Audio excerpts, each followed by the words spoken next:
अस्सलाम वालेकुम। सबसे पहले तो एक छोटी सी चीज़ लास्ट टाइम रह गई थी, रिवर्स ब्रेकडाउन। ज़रा उस पर बात करते हैं, उसके बाद फिर दोबारा जो हमारा डायोड के मॉडल्स हमारा टॉपिक चल रहा है उसके ऊपर आते हैं।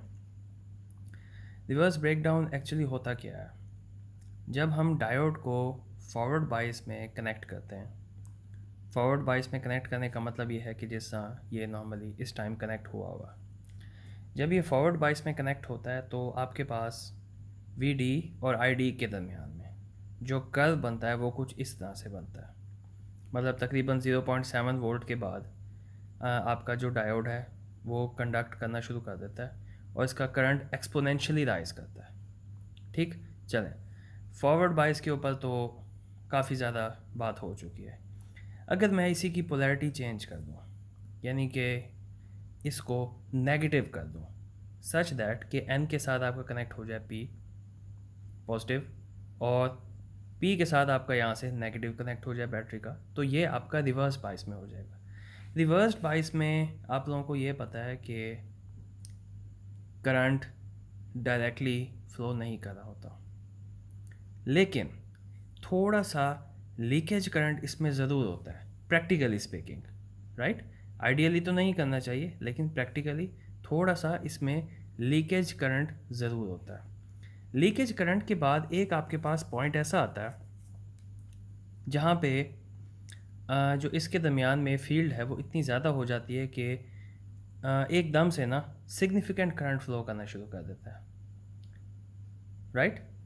तो ये जो पॉइंट होता है ना, इसको कहते हैं रिवर्स ब्रेकडाउन पॉइंट, जिसके बाद मतलब बहुत ज़्यादा करंट फ्लो करना शुरू करता है, लेकिन negative current. Negative current means current की डायरेक्शन उल्टी। अगर फॉरवर्ड बाइस में यहाँ पॉजिटिव से नेगेटिव इस तरह से करंट फ्लो कर रहा है, कन्वेंशनल करंट की मैं बात कर रहा हूँ, इलेक्ट्रॉन्स की बात नहीं कर रहा, तो ये जो रिवर्स ब्रेकडाउन के बाद जो ये सिग्निफिकेंट करंट फ्लो करेगा वो इस डायरेक्शन में फ्लो करेगा, राइट। तो ये होता है रिवर्स ब्रेकडाउन। अच्छा, इसका मतलब ये नहीं होता कि आपका जो पीएन जंक्शन है या डायोड है ये एकदम जल गया, जिसकी वजह से एकदम से इतना ज़्यादा करंट फ्लो करना शुरू हो गया। तो ये कोई डिफेक्ट नहीं होता इसके अंदर, ये डायोड की करेक्टरिस्टिक ही है, ठीक। इसकी आपके पास जो सबसे ज़बरदस्त एग्जांपल है वो है जीनर डायोड। जीनर डायोड आप लोग रिवर्स बाइस में ही कनेक्ट करते हैं, राइट। इसकी बेहतरीन एग्जांपल आपके पास जीनर डायोड की ही है। अच्छा, तो ये बात भी हो गई। तो एनीवेज आपने तीन चीज़ें याद रखनी है रिवर्स बाइस के अंदर जो मेनली है आपके पास। सबसे पहले तो ये कि आपको लास्ट टाइम बताया था कि रिवर्स बाइस आपके पास कैपेसिटर के तौर पर भी बिहेव कर सकता है, जब हम रिवर्स बाइस पढ़ रहे थे उस वक्त बताया था। और दूसरा ये कि इसमें थोड़ा सा लीकेज करंट भी होता है। और तीसरा ये कि अगर वोल्टेज बहुत ज़्यादा हो जाए, एक सर्टन पॉइंट आता है जिसके बाद आपके पास अच्छा खासा रिवर्स करंट फ्लो करना शुरू कर देता है। इसमें क्या नाम है इसका, रिवर्स बाइस में डायोड के अक्रॉस, ठीक है। अब इसको बस ऐसे ही एज्यूम करो कि ये आपके पास जीनर डायोड है। जीनर डायोड एक्चुअली क्या करता है? जीनर डायोड ये है कि फॉर एग्जांपल 12 वोल्ट का जीनर डायोड है। 12 वोल्ट के जीनर डायोड का मतलब ये है कि इसकी वोल्टेज 12 से ज़्यादा नहीं जाएगी और ये मतलब इनफाइनाइटली करंट फ्लो कराता रहेगा अपने अपने अक्रॉस, अपने थ्रू, सॉरी, करंट जब हम बात करते हैं तो थ्रू की बात करते हैं, वोल्टेज की बात करते हैं तो अक्रॉस का वर्ड यूज़ करते हैं। तो जब हम लोग देखते हैं ना अपने डायोड्स को, तो हर डायोड की डाटा शीट में इसकी रिवर्स ब्रेकडाउन वोल्टेज भी दी होती है कि इतनी वोल्टेज के बाद, नेगेटिव में ही होती है ऑब्वियसली, कि इतनी नेगेटिव वोल्टेज के बाद आपका जो डायोड है वो रिवर्स ब्रेकडाउन में चला जाता है। अगर आप डाटा शीट देखें ना डायोड्स की, तो उसमें रिवर्स ब्रेकडाउन वोल्टेज उनके अंदर दी होती है। खैर, वो जो ट्रांजिस्टर ख़राब हो जाना या जलने वाला जो कॉन्सेप्ट है वो आप टेम्परेचर के ऊपर देख सकते हैं। हाउएवर रिवर्स ब्रेकडाउन होना ये कोई डिफेक्ट नहीं होता ट्रांजिस्टर ये डायोड्स के अंदर। तो एक ये छोटी सी चीज़ रह गई थी, आई होप ये बात आपको समझ में आ गई होगी। अब ज़रा वही जो हम लास्ट टाइम मॉडल्स कर रहे थे, मॉडल्स की बस थोड़ी सी पहले एक समरी, उसके बाद एक छोटी सी मैं आपको एग्जांपल कराता हूँ, practical example to be precise. फिर इसकी एक तो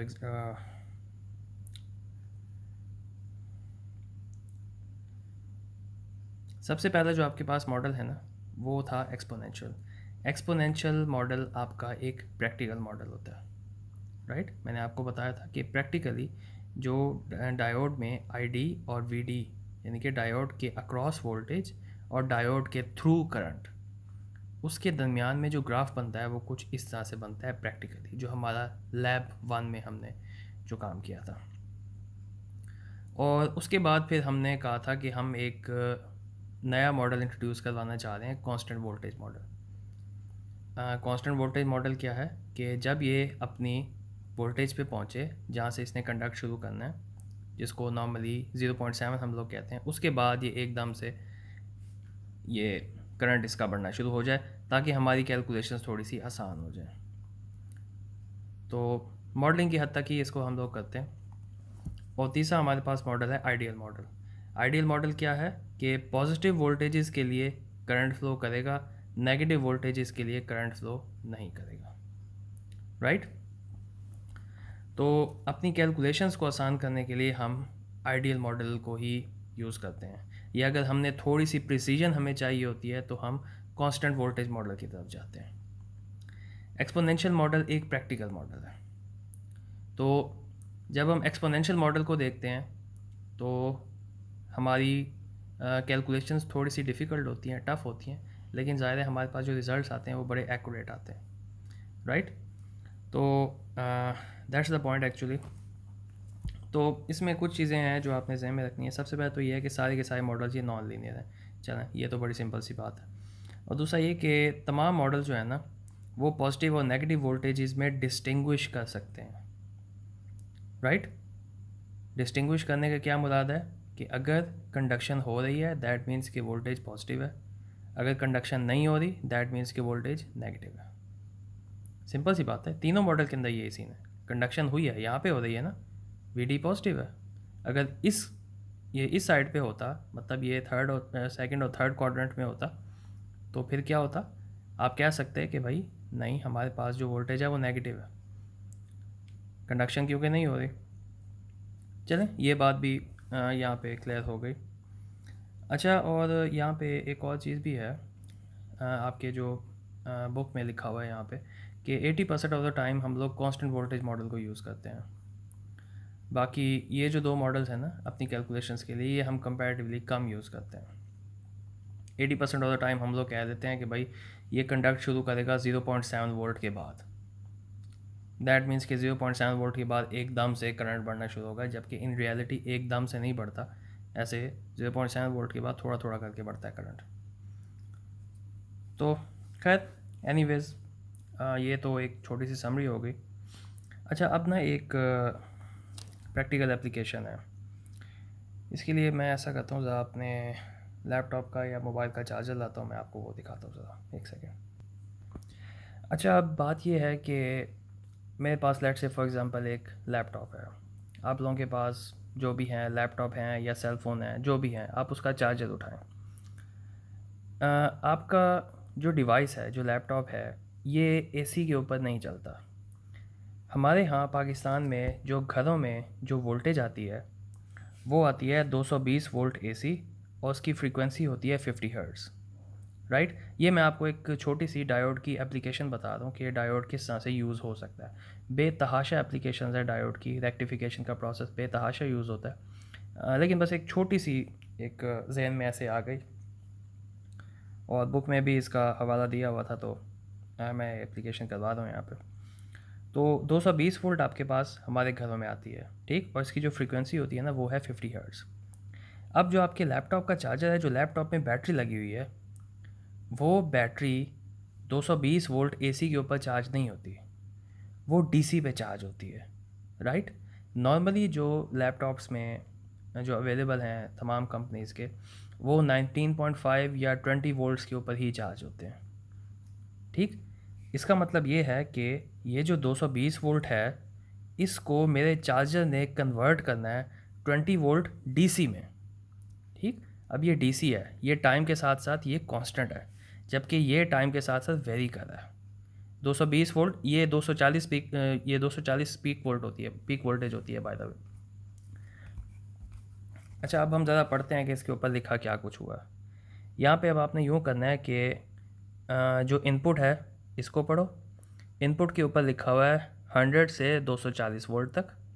मतलब यहाँ पे अगर आप इसको अमेरिका में भी यूज़ करते हैं जहाँ पे 110 वोल्ट है तो वहाँ पर भी ये चार्ज कर लेगा। और इसके आगे लिखा हुआ है 1.4 एम्पेयर्स। चलिए ठीक है, वो तो हो गया ना इसका करंट। आगे 50 टू 60 हर्ट्ज़। पाकिस्तान में 50 हर्ट्ज़ यूज़ होती है, अमेरिका कनाडा में 60 हर्ट्ज़ यूज़ होती है। ठीक। अच्छा, ये तो हो गई इनपुट।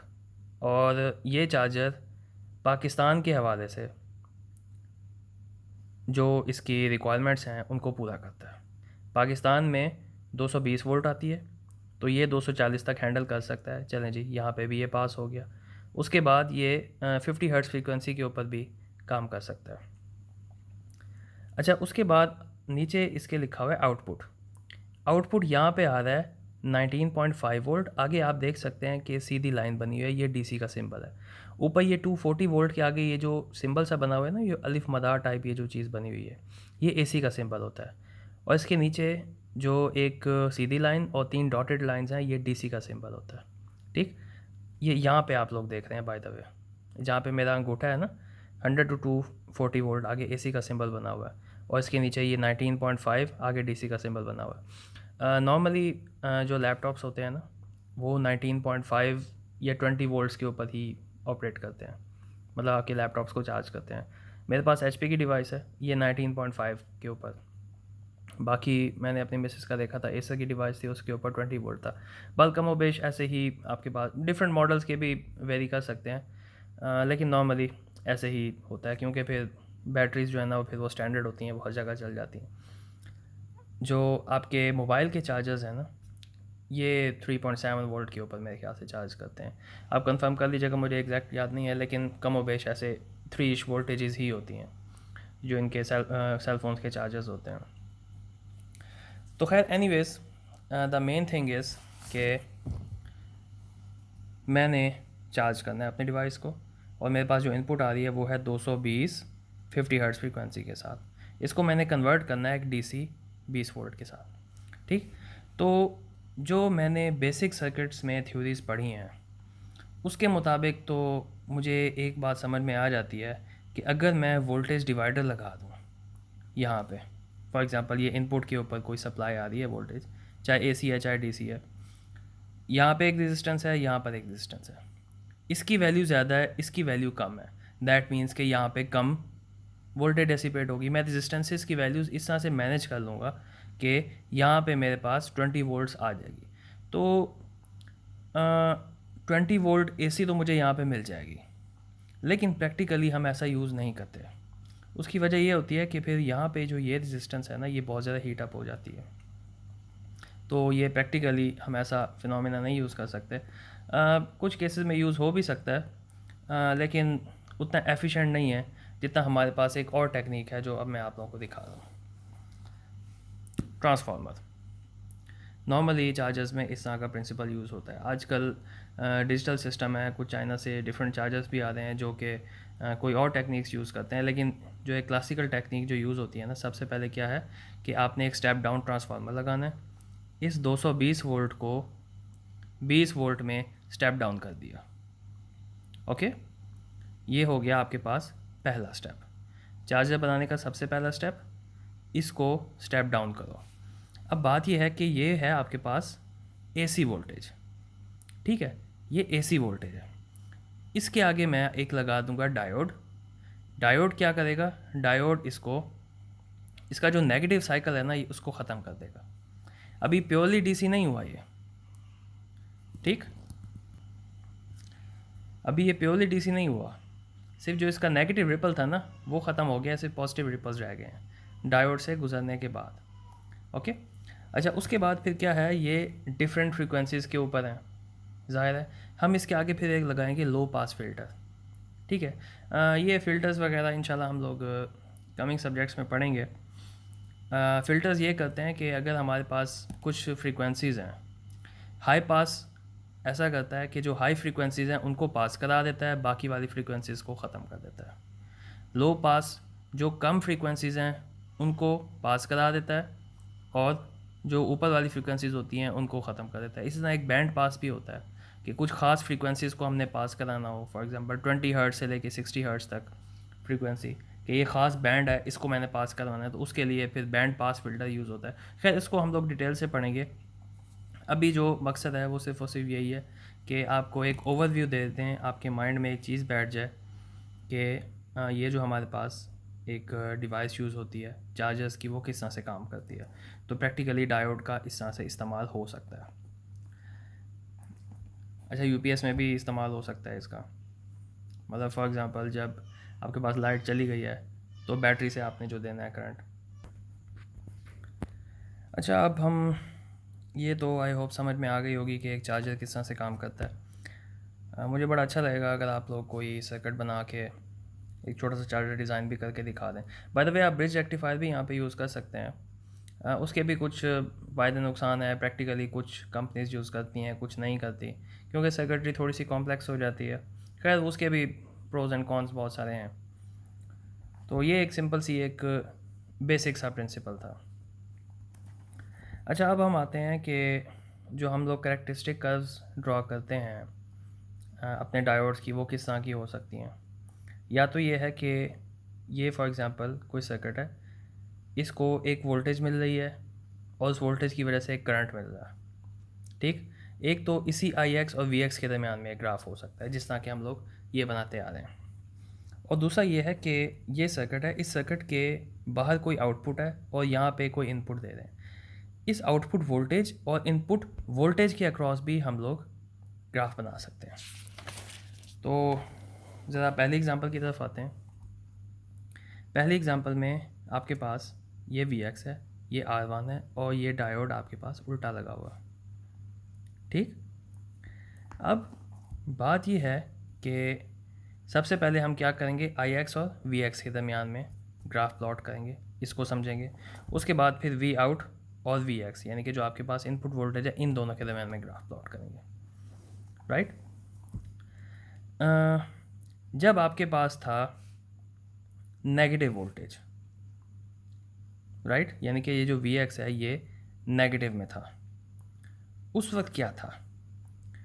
उस वक्त ये था कि नेगेटिव होने की वजह से ये जो आपके पास डायोड है ये फॉरवर्ड बायस में काम कर रहा था। ठीक, यहाँ पे हम आइडियल केस कंसिडर करें, यहाँ पर हम लोग जो दूसरे हैं ना कांस्टेंट वोल्टेज के या एक्सपोनेंशियल के, वो कंसिडर नहीं करें। हम लोग आइडियल केस कंसिडर करें। दैट मीन्स के जब आपके पास डायोड फॉरवर्ड बायस है तो वो सीधा कंडक्ट करना शुरू कर देगा करंट। मैं इंतज़ार नहीं करूँगा 0.7 वोल्ट का, मैं आइडियल केस कंसिडर कर रहा हूँ सिर्फ समझने के लिए। चीज़ को, सर्किट्स को समझना ज़्यादा ज़रूरी है। डिटेल्स बाद में या नॉइज़ ऐड करना वो बाद में आती हैं, सबसे पहले सर्किट को समझना ज़रूरी है। तो क्या है, जब आपके पास नेगेटिव वोल्टेज थी, नेगेटिव वोल्टेज का मतलब ये है कि ऊपर माइनस नीचे प्लस। दैट मीन्स कि ये जो आपका डायोड है ये फॉरवर्ड बायस में काम करेगा, क्योंकि इसके एन के साथ नेगेटिव कनेक्टेड है, इसके पी के साथ पॉजिटिव कनेक्टेड है। जब ये नेगेटिव में है, यानी कि ये आपके पास पता है ये वी एक्स पॉजिटिव है, यहाँ पे माइनस वी एक्स होगा, यहाँ नीचे माइनस आई एक्स होगा। तो जब आपके पास माइनस वी एक्स था, उसके अक्रॉस जो आई एक्स हम लोग प्लॉट करना चाह रहे हैं, तो वो क्या था, वो आपका जो सर्किट था ना वो कुछ इस तरह से बन रहा था। यानी कि डायोड फॉरवर्ड बायस में है, दैट मीन्स कि वो कंडक्ट करेगा। तो उसको हम लोग लिख रहे हैं एक शॉर्ट सर्किट के साथ, जिस तरह हमने पिछले लेक्चर में इसको किया था। तो फिर क्या होगा, जैसे जैसे आपके पास वोल्टेज बढ़ती चली जाएगी, आपके पास करंट भी वैसे का वैसे बढ़ता चला जाएगा। लेकिन याद रहे कि ये करंट नेगेटिव में होगा, उल्टी डायरेक्शन में होगा। यहाँ थोड़ी सी मिस्टेक कर दी, इसकी डायरेक्शन पे यूँ कंसिडर करेंगे हम लोग, उल्टी। राइट, तो ये इस तरह से नेगेटिव करंट आएगा। उसके बाद फिर क्या होगा, उसके बाद जब वी एक्स 0 के बाद सीधा पॉजिटिव होगा, यानी कि ये पॉजिटिव हो गया, फिर ये अब रिवर्स बायस में कनेक्ट हो चुके हैं। ठीक, रिवर्स बायस में कनेक्ट होने का मतलब ये है कि आइडियली ये अब ओपन सर्किट हो चुका है। अब ये सर्किट कुछ इस तरह से नज़र आएगा। जब ये होगा ओपन सर्किट, ओपन सर्किट होने का मतलब ये है कि यहाँ से कोई भी करंट फ्लो नहीं करेगा। दैट मीन्स कि आई एक्स 0 रहेगा, वी एक्स चाहे जितना मर्जी बढ़ जाए। तो ये जो लाइन मोटी सी करके लिखी हुई है ना, इसका ग्राफ कुछ इस तरह से बनेगा। ये करेक्टरिस्टिक हैं आई एक्स और वी एक्स के दरमियान, ठीक। उसके बाद अब हम ज़रा वी आउट और वी एक्स यानी कि वी आउट और वी इन के दरमियान में हम लोग प्लॉट करने की कोशिश करते हैं। तो वी आउट क्या है? वी आउट है, मैं अज्यूम कर रहा हूँ कि ये जो डायोड है ना, इसके अक्रॉस वोल्टेज को मैं कंसिडर कर रहा हूँ आउटपुट वोल्टेज, ठीक। आप R1 के अक्रॉस भी कर सकते हैं, किसी और के अक्रॉस भी आप आउटपुट अपनी ले सकते हैं, आपकी मर्ज़ी है। बल हम अपनी एग्जांपल में डायोड के अक्रॉस आउटपुट वोल्टेज कंसिडर करें। पहले केस में जब मेरे पास वी एक्स था नेगेटिव, उस वक्त क्या था, आप लोगों को अभी बता चुका हूँ मैं कि उस वक्त आपके पास ये शॉर्ट सर्किट था। जब ये शॉर्ट सर्किट है, शॉर्ट सर्किट के अक्रॉस आप लोगों को पता है करंट मैक्सिमम होता है लेकिन वोल्टेज ड्रॉप ज़ीरो होता है, ठीक। शॉर्ट सर्किट है तो इसका मतलब ये है कि वी एक्स जितना मर्जी नेगेटिव होता चला जाए, नेगेटिव में जितना मर्जी बढ़ जाए, लेकिन जो आउटपुट वोल्टेज है वी आउट, वो आपके पास ज़ीरो ही रहेगी इस पूरी लाइन के अक्रॉस, ठीक है। ये कुछ इस तरह से आपके पास बन जाएगा। इसी तरह जैसे ही वी एक्स हुआ पॉजिटिव, पॉजिटिव होने का मतलब ये है कि अब ये डायोड रिवर्स बायस में हो जाएगा, तो ये ओपन सर्किट के तौर पे बिहेव करेगा। यहाँ पे आपके पास ओपन सर्किट हो गया। ओपन सर्किट होने का मतलब ये है कि लास्ट टाइम भी ये एग्जांपल की थी, इसमें से करंट तो कोई फ्लो नहीं कर रहा, करंट फ्लो नहीं कर रहा, इसका मतलब ये है कि R1 के अक्रॉस कोई वोल्टेज डेसिपेट नहीं हुई। अलबत्ता ओपन सर्किट है तो यही वोल्टेज यहाँ पे ही अपीयर होगी, ठीक। इसको मैं अगर KVL में भी लिखूँ ना, minus V X plus I X R1 plus V out is equal to zero. I X है यहाँ पे ज़ीरो क्योंकि ओपन सर्किट है, तो इसका मतलब है इसमें से कोई करंट फ्लो नहीं कर रहा, तो आई एक्स ज़ीरो होगा तो ये पूरे का पूरा टर्म ज़ीरो हो जाएगा। तो वी एक्स जो है ना आपके पास, ये वी आउट के बराबर हो जाएगा। दैट मीन्स कि जैसे जैसे वी एक्स चेंज होता रहेगा, वी आउट भी वैसे वैसे चेंज होता रहेगा। इनके दरम्यान में जो स्लोप होगा ना वो होगा 1। ओके, आई होप कि ये बात समझ में आ गई होगी। अच्छा, ये छोटी सी चीज़ आप जहन में रखें, अक्सर बच्चे कंफ्यूज रहते हैं शॉर्ट सर्किट और ओपन सर्किट में। ये लाइन कहीं पे लिख लें, शॉर्ट सर्किट के अक्रॉस करंट मैक्सिमम होता है लेकिन वोल्टेज ड्रॉप ज़ीरो होता है। ओपन सर्किट के अक्रॉस करंट ज़ीरो होता है लेकिन वोल्टेज ड्रॉप मैक्सिमम होता है। जितनी ज़्यादा रेजिस्टेंस होगी उसके अक्रॉस जो वोल्टेज ड्रॉप है ना वो उतना ही ज़्यादा होगा। ओपन सर्किट के अक्रॉस जो रेजिस्टेंस होती है, जो मज़ामत होती है, वो इनफाइनाइट होती है क्योंकि करंट गुजरने का कोई इम्कान ही नहीं होता। तो यहाँ पर जो वोल्टेज ड्रॉप आता है ना आपके पास, वो मैक्सिमम होता है, इनफाइनाइट। तो ये लाइन आप कहीं पर लिख लें, ओपन सर्किट है तो मैक्सिमम वोल्टेज ड्रॉप। अच्छा, अब एक और एग्जांपल देखते हैं। यहाँ पे देखो, पहले हमने एक डायोड रिवर्स बायस में कनेक्ट किया हुआ था। रिवर्स बायस खैर मुझे नहीं कहना चाहिए, डायोड इस तरह से कनेक्ट किया हुआ था। वी एक्स ज़ाहिर है फिर उल्टी कर दोगे तो फिर वो फॉरवर्ड बायस भी हो जाएगा, तो खैर मैंने रिवर्स बायस ऐसे कह दिया। हर डायोड इस पोजीशन में था, अब डायोड इस पोजीशन में, इसके अक्रॉस R2 है। वोल्टेज उल्टी कर देंगे तो ये रिवर्स बायस, वोल्टेज सीधी करेंगे तो forward bias, so it depends. Anyways, तो सबसे पहले मैं क्या करूँगा, आई एक्स और वी एक्स के दरमियान में इसकी करेक्टरिस्टिक्स को देखते हैं। जब मेरे पास थी नेगेटिव वोल्टेज तो फिर क्या था, तो फिर ये जो मेरा डायोड इधर लगा हुआ है, ये यहाँ पे बिहेव करेगा एज ओपन सर्किट, ठीक। जब ये ओपन सर्किट बिहेव करेगा तो ये इस ग्राफ के अंदर मैं करंट और वोल्टेज के दरमियान में, जो इनपुट का करंट है, इनपुट का वोल्टेज है, इन दोनों के दरमियान में मैं ग्राफ प्लॉट करने की कोशिश कर रहा हूँ। यहाँ पे कोई करंट नहीं होगा। जब यहाँ पर कोई करंट नहीं है, that means I X equal to zero, तो वी एक्स जितना मर्जी बढ़ाते जाओ, आई एक्स आपके पास ज़ीरो ही रहेगा। सिमिलरली अगर मैं वी एक्स और आई एक्स बनाता हूँ जब वी एक्स मेरे पास पॉजिटिव है, जब ये वी एक्स पॉजिटिव है दैट मीन्स कि ये डायोड आपके पास फॉरवर्ड बायस में है, तो फिर ये अब मेरे पास हो गया शॉर्ट सर्किट। ये कुछ इस तरह से ग्राफ बनेगा। ओके, अब यहाँ पे चीज़ें बड़ी सिंपल हैं। यहाँ पे मैं पहले वोल्टेज डिवाइडर, उसके बाद फिर ओम्स लॉ लगा के बड़ी आराम से कह सकता हूँ कि ये जो करंट इसके अंदर से फ्लो करेगा आई एक्स, R1 और R2 चूँकि सीरीज़ में है, I X equal to V X over R1 plus R2। ठीक, बड़ी सिंपल सी बात है। तो इसमें से करंट फ्लो करेगा, डेफिनेटली करेगा। कितना करेगा? इसका जो स्लोप होगा 1 ओवर R1 प्लस R2 के बराबर है, क्योंकि वी एक्स बाहर 1 ओवर R1 प्लस R2, ये इसका स्लोप है। तो ये कुछ इस तरह से आपके पास करंट इसका फ्लो करेगा। अच्छा, अब अगर मैं इसको लूँ आउटपुट और इनपुट के दरमियान में ग्राफ बनाऊँ, पहले मैं आउटपुट लेता हूँ R2 के अक्रॉस, यानी कि जो R2 है इसके अक्रॉस वोल्टेज मैं ले लेता हूँ VR2। तो VR2 और Vx के दरमियान में ग्राफ बनाता हूँ। तो फिर क्या होगा? पहले जब मेरे पास वोल्टेज थी नेगेटिव, Vx नेगेटिव थी, तो फिर क्या था? ये वोल्टेज नेगेटिव, अगर ये नेगेटिव होगी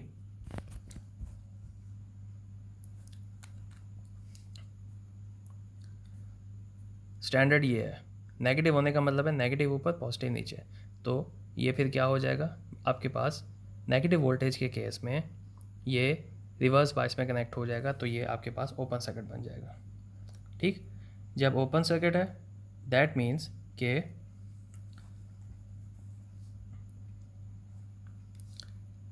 R1 में से कोई करंट फ्लो नहीं कर रहा, R2 में से कोई करंट फ्लो नहीं कर रहा।